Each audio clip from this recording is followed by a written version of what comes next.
আসসালামু আলাইকুম, সবাইকে শুভেচ্ছা এবং স্বাগত জানাচ্ছি কিশোরগঞ্জ জেলার বালিখোলা ফেরিঘাট থেকে। আমি দাঁড়িয়ে আছি কিশোরগঞ্জ জেলার বালিখোলা ফেরিঘাট।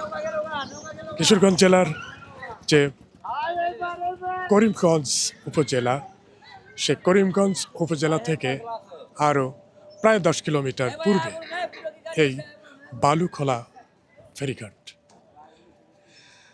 এখানে যে নদীটা দেখতে পাচ্ছেন, এই নদীটা হচ্ছে ঘোড়াউতরা নদী। এটি মেঘনার একটি উপনদী। নদীর পূর্ব সাইডে নোয়াগাঁও ফেরিঘাট।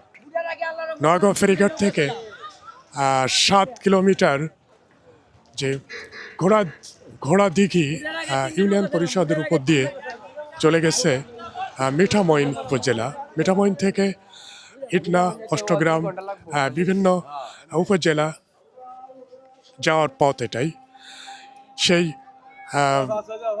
বালিখোলা ফেরিঘাট থেকে আমি আপনাদেরকে শুভেচ্ছা জানাচ্ছি। দেখতে পাচ্ছেন বালিখোলা ফেরিঘাট, এটা কিশোরগঞ্জ জেলার করিমগঞ্জ উপজেলার অন্তর্গত। এবং এই যে ঘোড়াউতরা নদী, এই নদীটা মিঠামইন এবং এই করিমগঞ্জ উপজেলাকে আলাদা করেছে। দেখা যাচ্ছে আজ 20শে মার্চ 2026 খ্রিস্টাব্দ, 30শে রমজান, রোজ শুক্রবার, এবং এখন সময় প্রায় 4:30। আসরের আজান হচ্ছে। এই মুহূর্তে আমি আপনাদেরকে এই দৃশ্যটা দেখানোর চেষ্টা করছি।